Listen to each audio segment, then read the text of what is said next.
Welcome to the Honest to Goodness podcast, where we give you our honest opinions on good entertainment. I'm your host, Kerri, and Morgan isn't able to join us, but I'm joined by my very special friend, Nicole from the Swing My Heart podcast. Thanks for coming on, Nicole. Thanks again for having me. It's so good to be back and be able to do this, although I'm fixing to head out of town again. So, but guys, we're finally going to finish up recapping season 9 of When Calls the Heart. Better late than never, right? Yeah. You know, now that they're already almost through filming season 10, we're going to finally finish up recapping season 9. So. Yeah.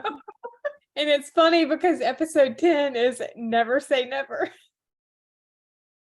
Yep. Well, that's pretty accurate for that. That is pretty accurate for life, period. Y'all know mine and Morgan's lives go crazy. I have actually been filming for several weeks, so that has been really fun. No, not When Calls the Heart. The Mayberry Man series. I wish. Like, I'm starting to meet some of these people. I need to pull some strings and get myself a job on season 11. We get that, right? Fingers crossed. That would be so fun. Like, that would seriously be so fun. Yeah. People kind of ask me where I'm wanting to go with this and whatever. I thought it was really sweet with our Mayberry Man production. Still, a lot of the people on it are more independent filmmakers, like local to Indiana or North Carolina, or people that don't have experience and we're just volunteering or whatever. Very few are Hollywood professionals. And but our first AD, he was working with us on the movie when we did it in 2020, and he was working with us again this time, and I was extra coordinator again. I was extra coordinator on the movie, and I was extra coordinator on the series, but I also got to be second AD this time, which was so fun. I loved it so much. And I did not know what the heck I was doing. Like, I literally had to just look Tom in the face and go, okay, I have never done this before. I've never used walkie before. I don't know what you're expecting from me. Oh. He was like, okay. He was like, you're going to learn fast. I was like, yeah, and by the end of the day, I had picked up and was running with it. Now, I can guarantee you there's still some things I'm not doing 100% by the book, but I was getting the job done and was actually getting complimented by the majority of our production staff, which are obviously experienced people. But I thought it was really sweet that Tom, like I said, he is a Hollywood professional, told me I should go to Hollywood. He's like, you would be in demand. You would never be without work if you came to Hollywood. And I was like, that was just so sweet, because obviously I don't have training for this. I've always been a big movie buff and whatever. So I'm really into this stuff. It's what I want to do. But that meant a lot to me that he had that confidence in me for that. But I was like, I don't want to go to Hollywood, but thank you. Yeah. But to work, I would love to work small independent projects like this. Unfortunately, you're not going to make any or much money doing that sort of thing. So if I were to move into more of bigger production, though, I would want to work like with Hallmark or Great American Family or whatever. So yeah, we'll see. Like you say, never say never. Never Fingers say never. crossed. Yeah, Oh you man. could do it. We'll see. We will see. I did get a little bit more writing done on that script for Andrew.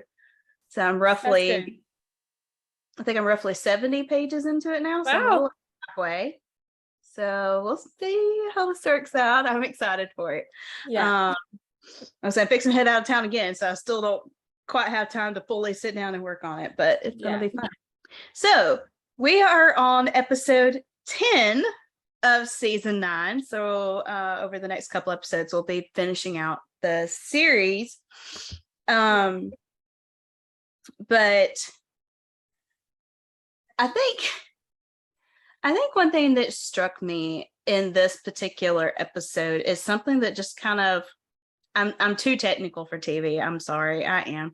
But something that drives me nuts about watching stuff like this is, why do people always get angry at I'm just going to say the police or law enforcement, whatever, for doing their jobs and not just going off of a feeling? Like, feelings have to enter into it to a certain degree, but it's like people are mad at Nathan and Bill because they're not just trusting Lucas is innocent in all this stuff with Walden, because obviously last episode, in episode 9, that they had found those folders, journals, folders, of illegal gambling in his office. So circumstantial evidence. But why are people mad that Nathan is doing his job and locking Lucas up? I don't know.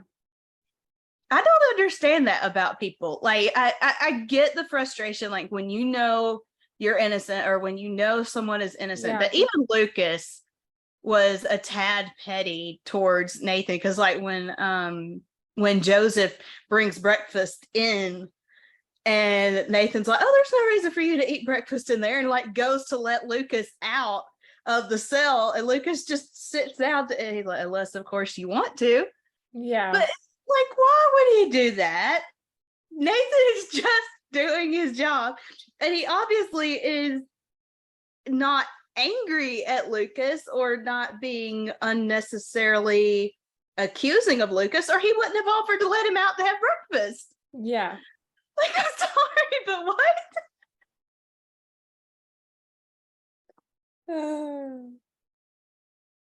Conversation of Lucas tells her that Nathan almost let him, or offered to let him out for breakfast, and she's like, I'm assuming you stayed in your cell. Like what was the point? What is the thought process? Is he trying to teach Nathan a lesson? I don't know. I'm sorry, but I don't get it. I don't know. I really don't get it. Oh, geez. And to any Team Lucas people listening, I am not just hating on Lucas here. I'm just saying I don't get it. I don't understand. I understand, because pretty much that's a running theme in this entire episode, is centering around that, and of course the plea deal. And it's just like I don't understand. Like, Faith obviously is telling Elizabeth they're doing their jobs. Yeah. And she's like, I know, but they know Lucas. And it's like, yeah, but they still have a job to do, and I don't know. I will say the conversation between Nathan and Faith, and apparently I'm just going to jump all over the place in this episode and not go point by point, but the conversation between Nathan and Faith, how cute was it? Sorry, specific conversation between Nathan and Faith being when they're walking down the street talking about Lucas and the whole situation. How cute is it that Nathan isn't even holding onto the reins and that Newton's just following him down the street? That was cute. Yeah. I love that. Just the bond between the two of them, and especially after everything they had gone through this season, and Nathan being worried about that bond being broken. I think that just shows that bond is still there. Yeah, I agree. Let's see. Oh, and thanks to Nicole for sending me notes on these episodes, because I haven't even had the chance to do that. So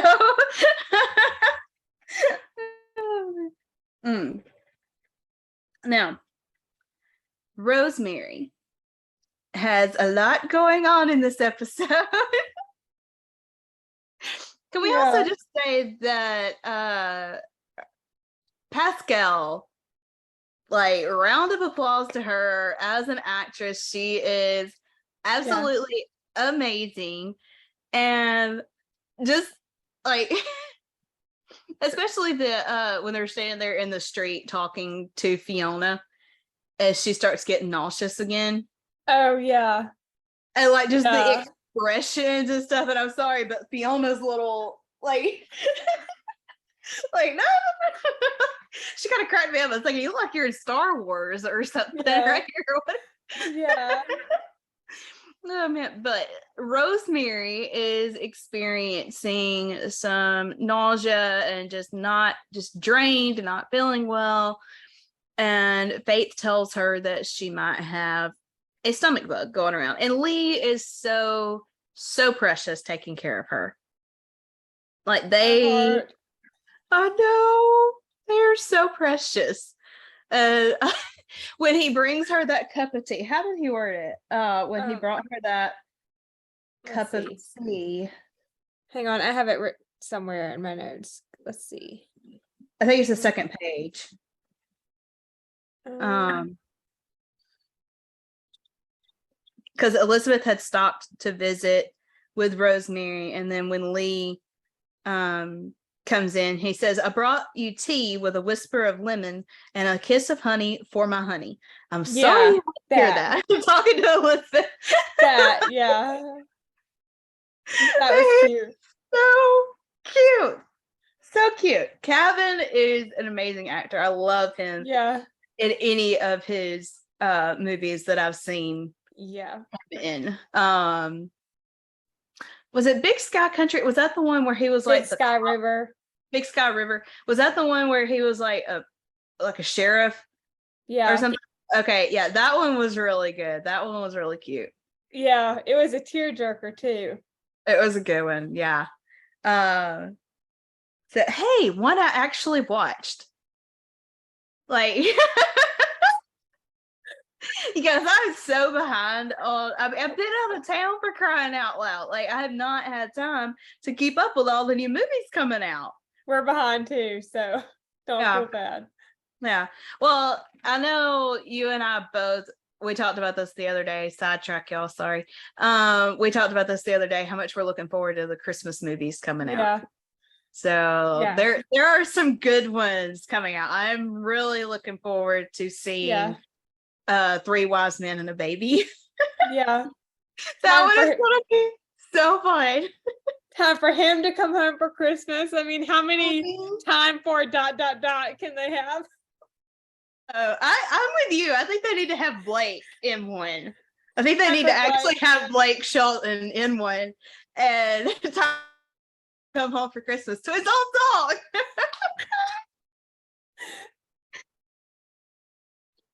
Y'all, to be clear, we love the movies. We just find it amusing how many of these they have done, and we're just curious to see how many more different titles they will come up with out of these different out of this one song to come up with different storylines. Shout out to the Chessies. Time for the O'Briens to come over.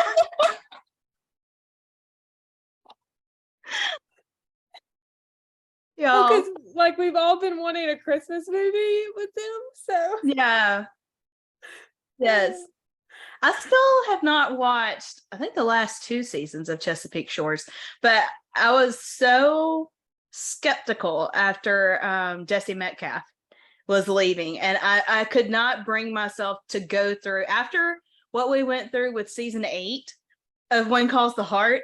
I could not bring myself to go through the week by week thing with Chesapeake Shores. And I'm like, now I can just, now that the finale's done, I'm like, now I can just go through and rewatch from season 1 Yeah. and just rewatch the whole series at some point. Yeah, it's good. Yeah, I've always enjoyed it. Although I have always said that it's basically Hallmark's version of a soap opera. So yeah, but Yeah. it does pull you in. It does pull you in. Also, we have a lot going on with Bill, with his health issues. This episode. Oh, yeah. Speaking of that, the scene with Faith and Bill in his office, and Faith says 115/75. You know, I have to say that is an excellent. That is excellent for someone you're. My what? You should get that. Saved by the bell. Or saved by the phone ringing. Yeah, saved by the bell. Oh my gosh. That reminds me a little bit of the scene in Truth Be Told when Shane and Norman and Rita are in the DLO with Phoebe, and Phoebe is reading Rita's book, Renita Hayweather, and I think Phoebe asks, what's goddess bursting passion? And Rita's like, and then the phone rings.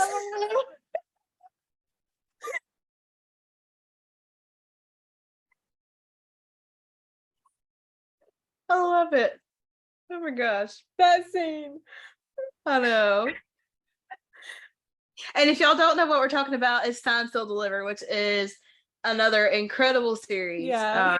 That Movies and Mysteries did. So, and obviously we still want more of that. Yeah. Yes. Of that series. But you remember the storyline that I came up with on your podcast? Yeah. I had come on. Yeah. And we're doing that. That was really fun. Or was Morgan? I think Morgan was there. She had to leave early or something. It ended up just being me and you and Kristen. It was at the very end. Yeah, I believe so. And Cammie was there too, I think. Maybe. I can't remember for sure. I don't remember. But that was fun. Yeah, that was really fun. All right, now Lee had co-signed for a loan for Joseph Canfield. Yep. In order to help him and Minnie buy the cafe. Yeah. And Lee did it out of the goodness of his heart. Like to him, he doesn't see color when he sees Joseph. He sees a good man doing his best to provide for his family and become a part of the community. And Lee knows what it's like to just be starting out and to to be doing a business venture and to need somebody to have a little bit of blind faith in you to co-sign that loan so you can move forward with your dream and stuff. So Lee did it out of the goodness of his heart. He never wanted Joseph to find out. But he did. That did not go over very well. And I can't blame either one of them, really. No. Like, if anything, I would blame Joseph. And I don't mean that in a bad way, but it's like when somebody just wants so badly for you to succeed and to help you achieve your dreams. But at the same time, I can understand where that would kind of be a slap in the face. Like, it's like on the one hand, it's meant in a good way. On the other hand, it can be a bit of an insult. So it's like, and I loved when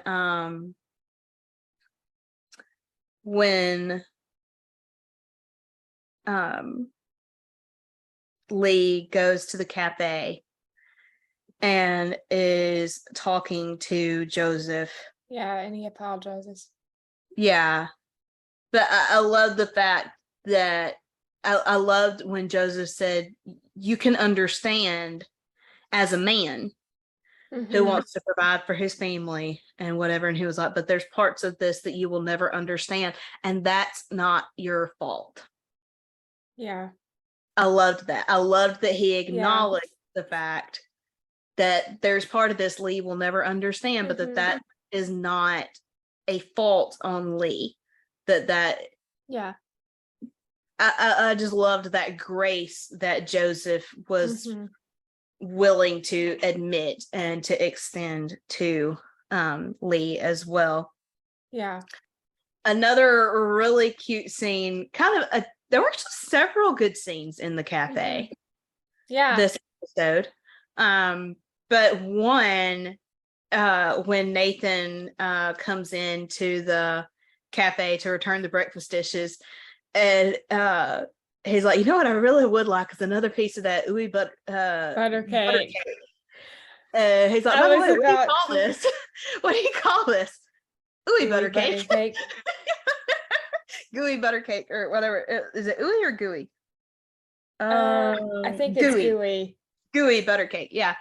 And then when he walks out and talks to Fiona. That is totally Kevin and Kayla. Yeah. 100% Kevin and Kayla. Yeah. He says, let's see. Nathan says, you're wearing out the boardwalk pacing back and forth like that. And then, Fiona informs him about Jerome and Arthur. And Nathan says, from what I heard, the deal was done. So why are you so nervous? And then Fiona takes Nathan's butter cake. Yes. And just starts eating. And the look on his face and just the like, I'm like, okay, well, I guess I don't have my cake anymore. She's like, sorry, I nibble when I'm nervous. He's like, yeah, I noticed. Yeah. Because of the look on her face when he takes it back from her at the end. Like, you're taking, oh yeah, I guess it is yours. Yeah. And then she starts talking about how Arthur might be interested in her. And Nathan says, when I have to deal with someone like that, people that stand in my way, I find it best to be direct. Not look away and don't be afraid to just say no. But you carry a gun. That's when he takes the cake from her. He's like, good point. Yeah. I love it. I love it when she's like, aren't you gonna wish me luck? And he was like, what for? You don't need it. Yeah. You're smart. Right. Yeah. I love the confidence that he has in her. Yeah. I want to see Fiona have a good relationship. Yeah. But at this, okay, this is a hard one because it's like she's so independent. She's still finding her own way. And so it's almost like she doesn't need that right now. Yeah. But at the same time, having so many people that just view her as or so many men, I would say, that view her as a strong, independent woman who doesn't need anybody, and she's very smart and whatever. Yeah. That almost hurts me, like as a single girl. Yeah. Because I'm like, you don't always want, like, you want to be that person. You want to be independent and you don't have to have anybody in your life. But then there's that element of, yeah, but that's not all I am. I want somebody in my life. So I don't want everybody I know to just view me as somebody who doesn't need somebody in my life because I want somebody in my life. You know, so that's a struggle for me. Like, where do you find that balance, of being that person? But also I loved, and I don't remember if it's this episode or probably scattered over the 3 episodes, of just the interaction between Fiona and Mike Hickam. Yeah. And they just have like this such a sweet is it rapport? Is that the word? I think so. Yeah. Yeah. Such a sweet rapport, and just the way they look out for each other. And even like at the beginning of this episode when Mike goes to Bill, and he's like, are you busy? And Bill's like, actually, yeah. And he's like, what's up? And Mike's like, I wanted to talk to you about me resigning. And I think Bill had kind of forgotten that Mike had talked to him before about resigning because Bill had needed his help in tricking Walden. And sorry, but the little grin on Mike's face when he walks out of the office after that little show is so flipping cute. Yeah. I love him. Like, I'm pleased. I'm very pleased with my performance. Oh no, it was so cute. But I love that was another scene to me with in this episode when Mike goes to Bill talking to him about still wanting to resign and kind of his reasons behind that. And when Bill's like, well, if you're gone more than a couple of weeks, I'm coming to get you, like that. I love that you see Bill as this father figure towards Mike. Like he is just kind of, Bill is the father of Hope Valley. Like there's we're just gonna dub him the father of Hope Valley. And I love seeing that side of him because Bill is kind of one of those people that comes across as independent, tough, I don't need anybody, whatever. And so to see him have that softer side to him is just precious. Yeah, I agree. Yeah. Let's see. Lucas and Elizabeth. So this episode is around Elizabeth's birthday. I was about to get to that scene in the jail when she gives him the pocket watch. Yes. And what's the inscription in that pocket watch? Our time has come. It's so sweet. Like just I think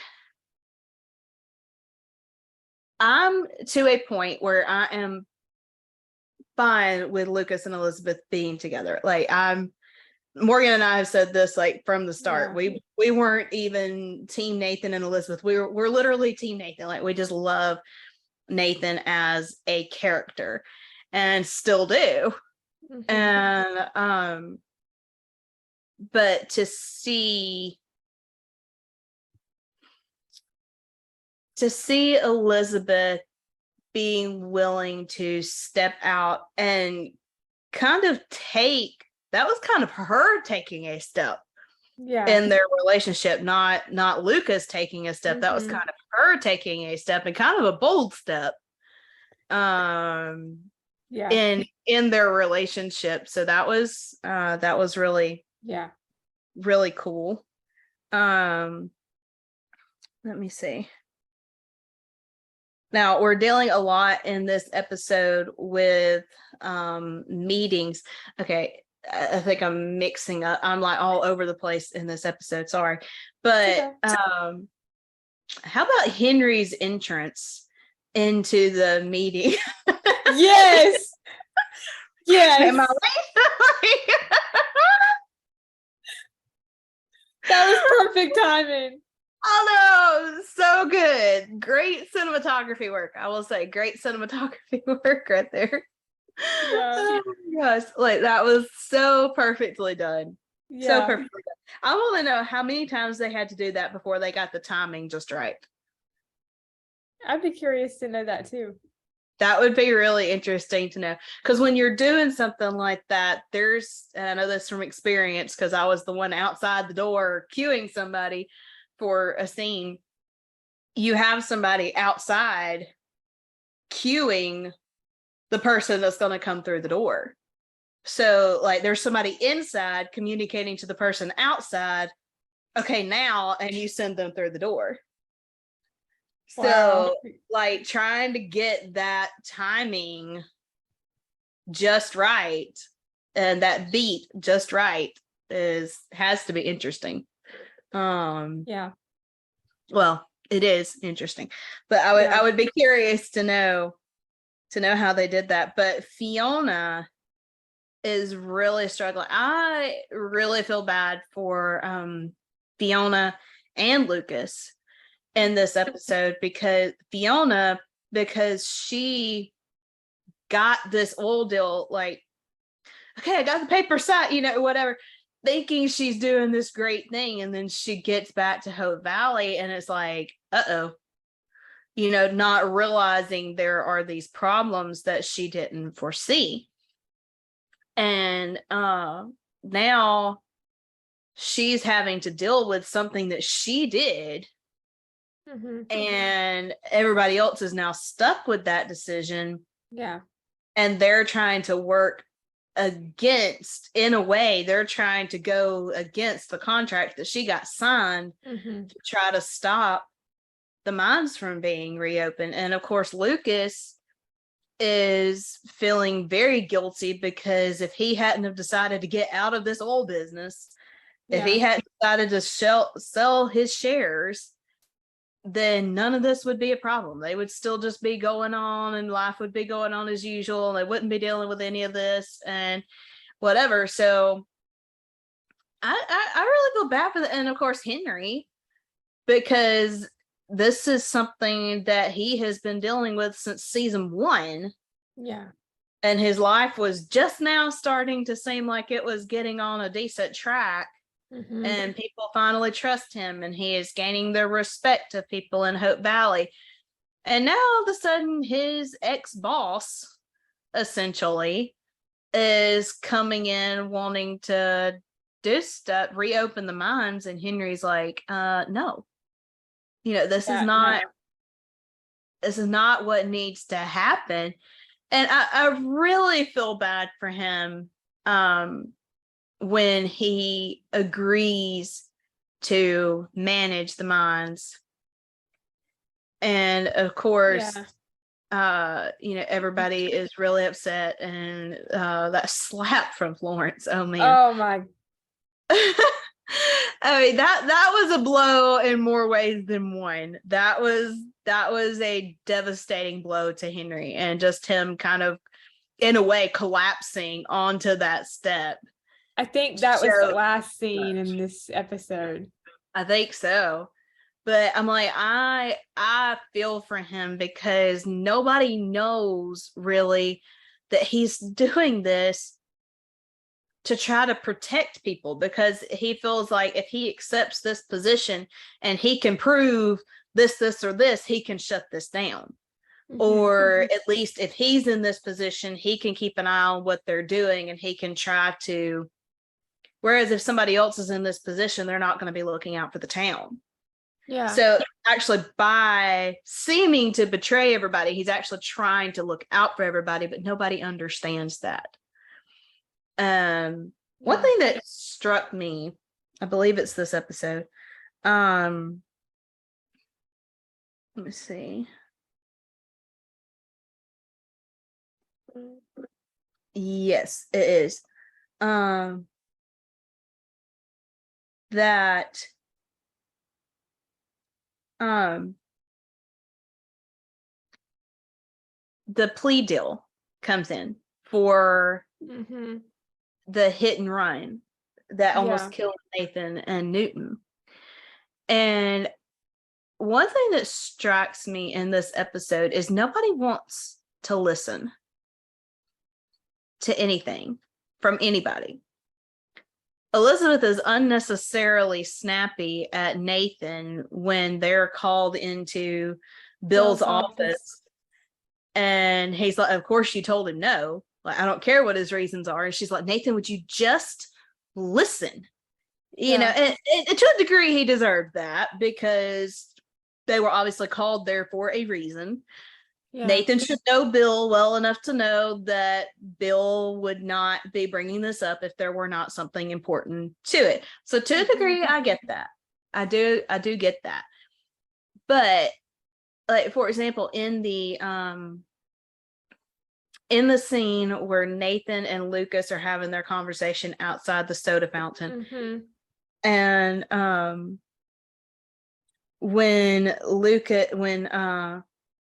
when Nathan says this plea, to me, it's like trading one wrong for another. Yeah. Lucas just says, I understand. And he gets up and starts walking off. I'm sorry, but in real life, why would you do that? Like, maybe it's just me, but I don't just up and walk off when somebody's trying to talk to me. Yeah. Okay, is that just TV land, or are people really this rude? I'm sorry, but like, Yeah. finish a conversation, Yeah. talk it out, finish a conversation, try to Yeah. understand where everybody's coming from. And like, I feel bad in this particular instance for Nathan, Yeah. because it's like they're wanting him to accept this plea deal because it's going to exonerate Lucas. And also, I will say this also, because it will ensure them being able to put Walden away for more than just the attempted murder. Like, you know, it will help prove other cases against Walden. So it's not just about Lucas. But it's like, for Elizabeth, all her concern is Lucas is innocent. This is going to prove his innocence. Just, you know, just do it. And he's like, yeah, but what about the hit and run? Yeah. This, and that. Like, what about me? What about what I've been through? What about whatever? What about justice for Nathan, not just Lucas? Because they could have, I think they would have eventually cleared Lucas. It probably would have dragged out, but I think they would have eventually cleared Lucas. And it's like, there's no consideration for the fact that Nathan, as the keeper of justice in Hope Valley, is the only person who is not getting justice for himself. And that's just not right. I'm sorry, but it's just not right. Yeah. I like Elizabeth, but I'm sorry, that was a little selfish. And now when Nathan shows up at Elizabeth's house, and she's like giving him the cold shoulder until he tells her, I just wanted to let you know I've decided to accept the plea deal. And then when she said, as a Mountie and all that you stand for, I have an idea of what it took for you to make this decision. That is the most understanding and least selfish, honestly, I have seen Elizabeth, and I don't know how long. Because it's like she had gotten so wrapped up in her little bubble, her little world, that she's not looking out for everyone else in the same way that she does. She's still looking out for other people, but her people that she's looking out for has definitely shrunk into a smaller bubble. Also, can we just talk about, I think this is an insane scene, Mountie Jack and Mountie Nathan. So flipping cute. So cute. Like, I want to see little Jack growing up. Like, I want to see what he ends up being. Yeah. That was so cute. Yeah, him. Mountie Nathan or Mountie Nathan. Mountie Jack. Yeah, the little salute. Yes. So cute. So cute. Have we even seen any behind the scenes pictures of little Jack from season 10? I don't even remember. I'd have to go back and look. I feel like we're not seeing nearly the behind the scenes this time around that we did last time, which I think last time, honestly, they were kind of overdoing it a little bit because they knew how many people were upset about season 8. So I think they kind of overcompensated with the behind the scenes to keep people intrigued. But I feel like we're not seeing nearly the, like, we saw that Jada is doing ADR. We don't know what for, but she's doing ADR. But we haven't seen any pictures of Allie in the behind the scenes for season 10. That I can think of anyway. I'm like, there's just not much we've seen for this season. Well, it is a big season, season 10. That's true. I mean, it's pretty much a guarantee that the wedding is probably going to be this season. Yeah. Lee and Rosemary's Baby. Who knows what else? That's something I don't think we've seen any like behind the scenes pictures of Pascal like as a pregnant Rosemary. So I mean, we seriously have seen like so little behind the scenes. Maybe they're just trying to keep the suspense for this season or something. I don't know. Part of me wonders if they're gonna have a whole bunch of cameos because it's season 10. Possibly. Although, y'all, I just realized that we're like really spoiling stuff for the next couple of episodes because it's not until the end of this. Rosemary's pregnant, okay?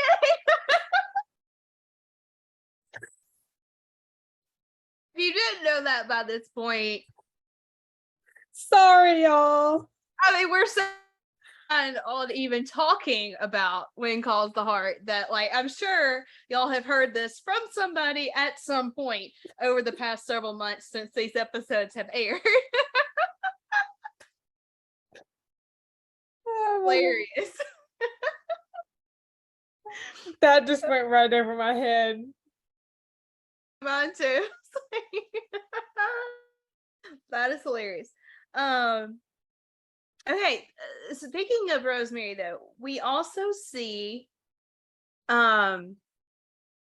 conflict between Rosemary and Elizabeth. I hate when they fight. Episode. I know. I was re-watching these episodes in preparation for this. I was reminded just how far they've come. Mm-hmm. That first season. Yes. I think we forget how much we hated Rosemary.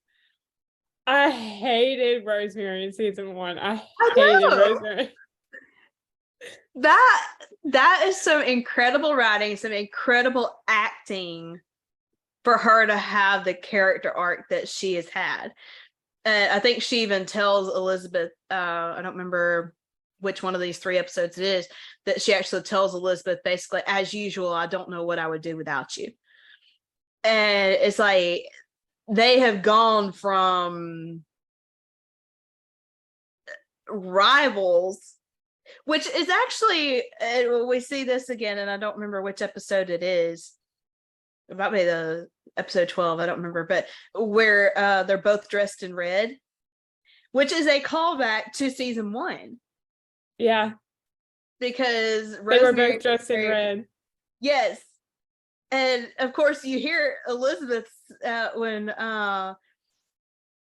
Jack comments on her wearing a red blouse, and he's like, I don't think I've ever seen you wear red before. And you won't she says, ever again. Yeah.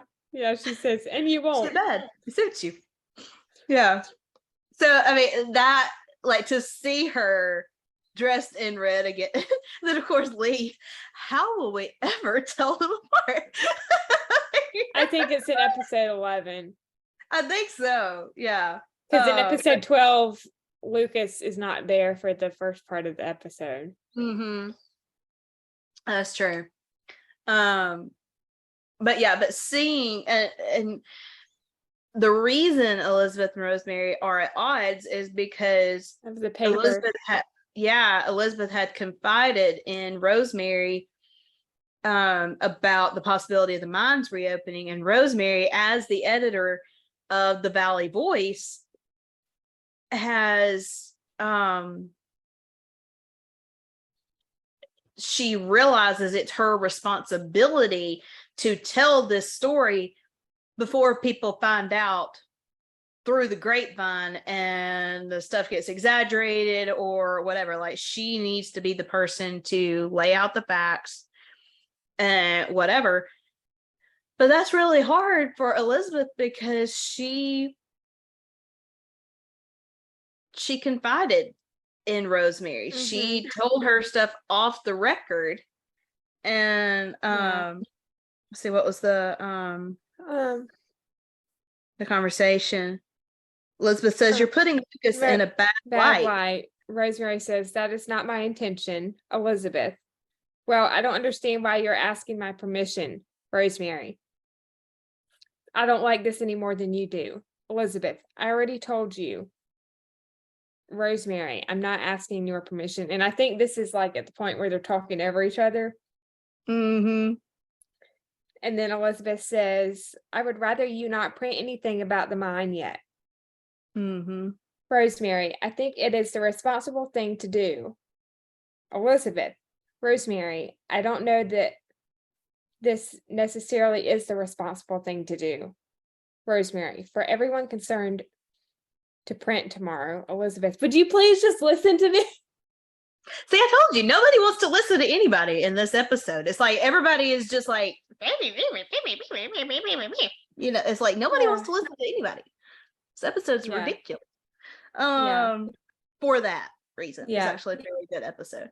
But I love when Elizabeth finally reads the article and she goes to Rosemary and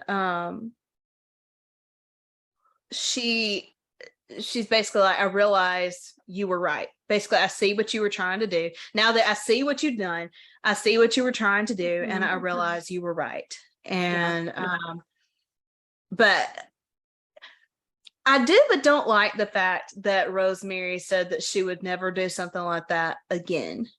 Because although I agree that she should not break that trust, it's not like she's just printing random stuff that Elizabeth is telling her. This is something that concerns the entire town. It's not just confidences between her and Elizabeth.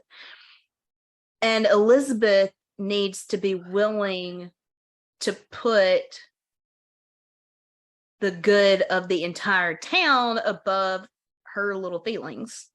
Yeah, I agree. If that makes sense. Like, I don't think that was fair for Rosemary to say that she would never do that again, because I think there may be times that something like that needs to happen. Just like in this case, Rosemary would not normally share something like that, but she knew this was something that needed to happen for the greater good, and occasionally the greater good needs to be top priority. But that scene, when again nobody listens, Rosemary is trying to tell Elizabeth that she's pregnant, and Elizabeth won't let her get a sentence out. Like, all she will let her say is Elizabeth. And Elizabeth's not shutting up. She's like just continuously talking over her. Also, I think it was before they had their argument, that little moment between Elizabeth and Lucas, when Lucas says that he wants to build a tree house with little Jack. That is so cute. So cute. Well, I think he might be a bit young to help. Yeah. If nothing else, he'll enjoy being outdoors with you, playing with rocks, I'm sure. Let me see if something is in trying to figure out if something is in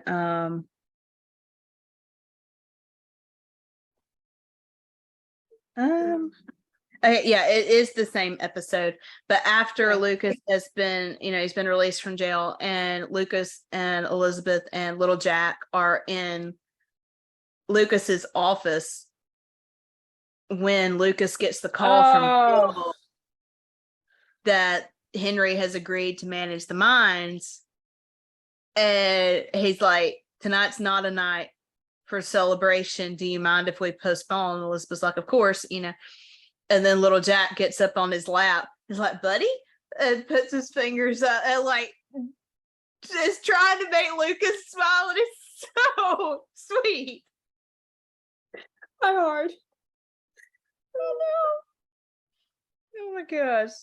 It is so, I know.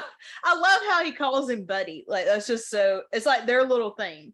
I'm curious to see if that continues in season 10, or if they change what they call each other as Lucas's role in little Jack's life changes. Yeah. So okay, and well, not to spoil.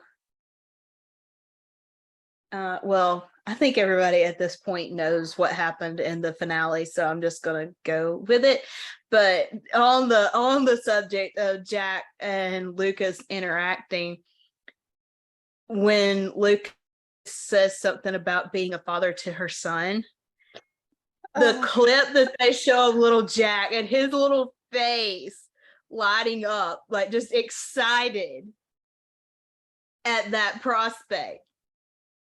Does that not just melt your heart? Like, as for me, like having lost my mom, and then my brother's kids, when I was gonna go film, they love Mayberry Man. They love to watch Mayberry Man. So the best way for me to explain to them why I was gonna be gone was to tell them I'm gonna go make another Mayberry Man. And the older two were fine with it. And I was holding my youngest nephew. He's 2, he'll be 3 in March. And I told him I was going to be gone for a little while. And his little face just fell. He's 2 years old. And he went, "Forever?" And me and my sister-in-law just looked at each other and our hearts broke, because it's like this 2-year-old has to wonder. And like, my sister-in-law's family is all from Missouri, and they were actually down on a visit at the particular time, or some of them were. And it's like, it breaks your heart that this 2-year-old has to wonder who's coming back, who isn't, who's long distance, who's never gonna be here again. And it's just like, it just, and he looks at his mama and he goes, "Grandpa?" And she's like, I was like, "Grandpa's at home, buddy. He's hunting, whatever." She's like, "We'll go see Grandpa soon." I was like, "Yeah, that might be a good idea." Like, but I mean, it just breaks your heart. So to see, I guess I can relate to this scene so much more now. And just the look on his face at that prospect of having a father in his life. Although obviously he's never known what that's like. And I mean, he's so young, you don't know that he necessarily knows what he's missing, per se. Like, he obviously does to a degree. But I don't know. But that is so sweet. Also, I really wonder, how cute is it gonna be to watch little Jack with Rosemary and Aunt Rosemary and Uncle Lee's baby? Yeah. It's actually gonna be hilarious to watch them as neighbors. Like, oh my gosh, it's gonna be so cute. Can we just talk about that scene when Elizabeth and Rosemary have to talk about her being pregnant? Like, Elizabeth knows right away. Yes. What was it? Like I said, she's like, "You even have..." "Sorry, still not feeling well." She's like, Elizabeth, and she's like, she's like, "I don't have a fever." Cool. Yeah, You're actually quite cool. You even have pink cheeks. You look like you're glowing.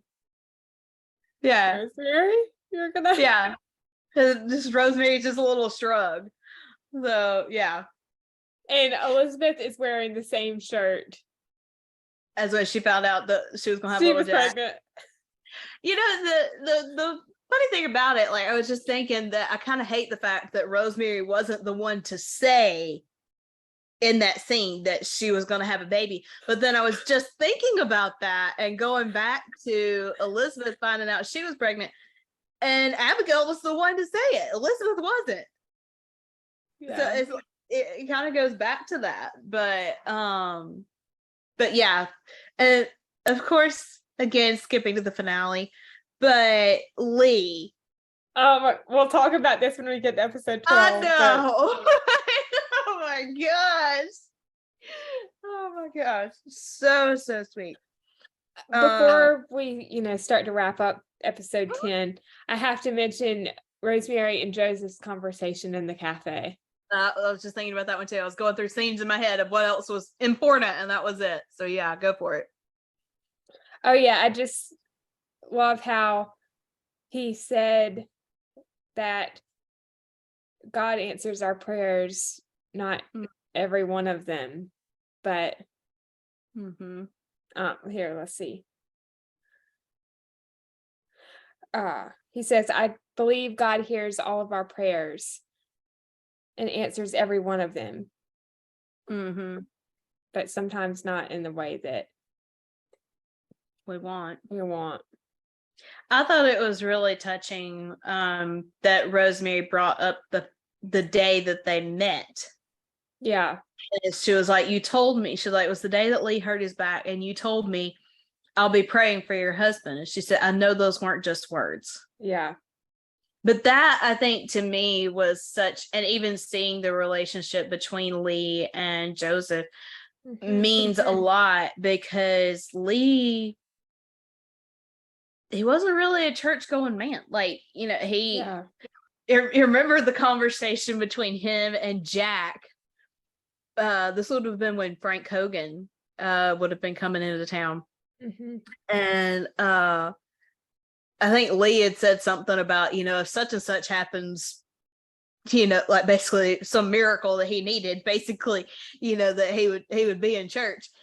And the mechanic that gets stranded in Hope Valley because of the storm, like the road's washed out or something, and he's on his way somewhere. And he's a diesel mechanic, I think. And Lee's like, hey, I need, you know, can you look at this? And he's like, yeah, I'll be out there in the morning, you know. Jack's like, well, I guess we'll see you at church Sunday. Yeah. But it's just like, you know, so to see Lee's progression in that, and to see the relationship that he and Joseph now have, and of course Rosemary being a part of that, and just seeing their development in their faith and stuff has been really impactful, I would say, on the show. I agree. Yeah. What did you think when Rosemary wanted to go back to see Faith without Lee? Why do you think she wanted to go without Lee? Because this was something I was wondering, like, just kind of in my mind, like, what was the conversation she was wanting to have with Faith that she didn't want Lee there? Or was she just wanting to feel free to have conversation without him worrying about her? Like, what are your thoughts there? Probably that. Probably the second thing you said, not having Lee worry. I love this has to be so simple that it has to be one of the most beautiful, just the way it was done, the way she said it, whatever lines that Rosemary had, was when Faith told her she might be pregnant. And Rosemary lays back on the table and she says, after all this time.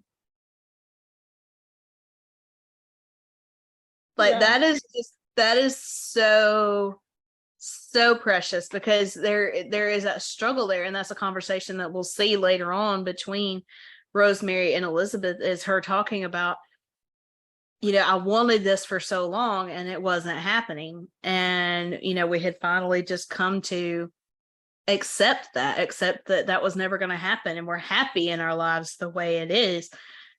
So now she's scared to hope. And the fact that she didn't want Lee to know that it was even possible, because she did not want to get his hopes up until they were 100% sure that she was pregnant, because she was like, it would just break his heart.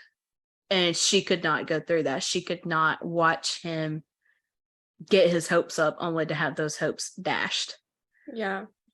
They're just so sweet. Like, they're literally like one of the best couples in Hope Valley. No contest. Yeah. Let me see if there was something else that I get these episodes mixed up of trying to remember what happens when. So I'm trying to remember something specific that I'm thinking about is in this episode or in the next episode. I think it is the next episode. But yeah, the last scene Oh, um, Lee and Rosemary, like the last scene with Lee and Rosemary, when he wants to take her home and she stops him, and you know what she's wanting to tell him, but she doesn't. And instead she just says, Lee, I love you. And he's so cute. He's so cute. He's like, well, gee, sweetheart, I love you too. Like, you know, I mean, it's just like he's so oblivious. But they're just so precious. Yeah. So precious. Yeah. Oh, but then we didn't mention this. The next to last scene is, we talked a little bit about Lucas and Elizabeth and little Jack in his office. But when the phone rings, Lucas has pulled out a jewelry box because he has not given Elizabeth her birthday gift. He's not had a chance to. He's been locked up. He has not had a chance to give this to her. So he pulls out a jewelry box, starts around his desk to give it to her, and the phone rings.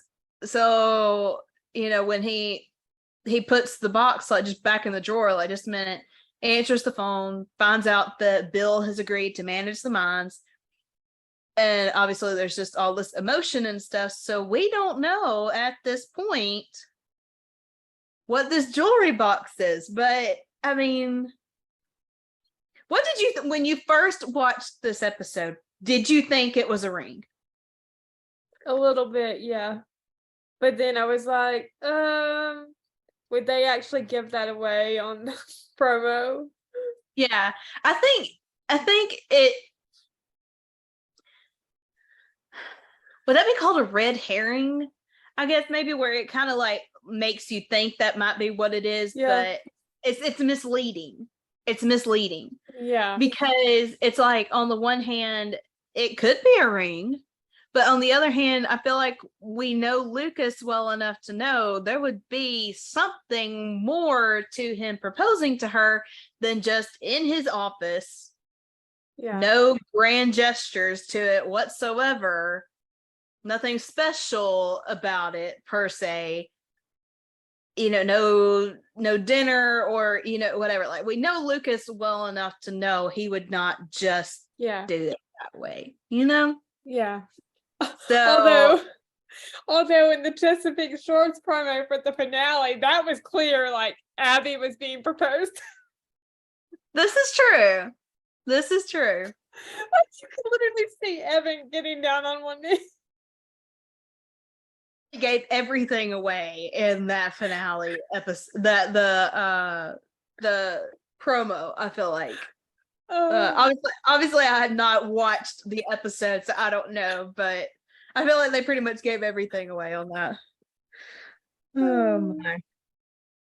But yes, then the final scene of this episode being Florence and Molly walking down the street, and Florence slapping Henry, and she says, "You're a hateful man, Henry. How could you let this happen?" And it breaks my heart, because again, this is one of those things, and this is something that we heard Lucas say early in this episode. He said, with people making assumptions about my character, I'm beginning to understand a little of how Henry feels. It's like these people have gotten to watch Henry's life change. I'm kind of going back to, I've been watching Remington Steele lately, and y'all, I promise we're gonna wrap this up. But I've been watching Remington Steele lately, and he's a shady character. I mean, when he first meets Laura series, he's there to steal jewels that she is protecting. Like, you know, so I mean, he does have a shady past, and then he ends up somehow or another assuming the identity of Remington Steele, which is a private eye. You know, his life changes because of her, but he doesn't really share anything about his past with her. Like, she knows very little about his past, and that makes her hesitant to trust him, which I get. But at the same time, at this point, they've been working together for like 2 and 3 years. And it's like at any little thing, she automatically assumes he's going to revert back to whatever. And at one point, he asks her, how many times do I have to prove myself to you? Yeah. He's like, what do I have to do for you to trust me? He's like, we've been working together for 2 years. And he was like, or I think he says, for what could be called a season. And he was like, I still don't feel like you trust me. She was like, oh, seasons come, seasons go, whatever. It's actually really sweet. He's like, well, he actually cusses a little bit, but he jumps up and he's like, Laura, I care for you. And he just kisses her. He's like exasperated with her because it's like, he's not sharing his past with her. But at the same time, he feels like he's done every other thing he can to prove to her that's not who I am now. That might have been, I was something else, but this is who I am now. And how many times do I have to prove that to you before you will take me seriously? Yeah. And I mean, after 2 years, you can understand why he would be a little exasperated. Well, obviously, Henry, we're in season 9 at this point. So, I mean, it's been more than 2 years that this poor guy has been,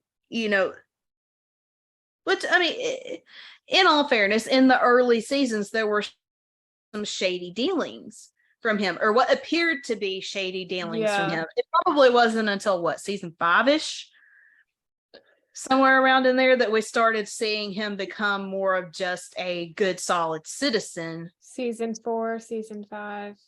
Yeah, somewhere. So it's been like 4 or 5 years that people have been watching him just be a good, solid citizen and, a good businessman and whatever. So it's heartbreaking to see them up to a conclusion. And it kind of makes you go, okay, did you even really ever believe in me, or were you just pretending to? I don't know. That's heartbreaking. Yeah, it really is. So, but the series does, the next couple episodes do get better. We're not going to just leave you on a on a depressing note for the rest of the series. For the rest of the season. Was there anything else from this particular episode that you would like to talk about? I can't think of anything. I think that wraps it up pretty much. I think so.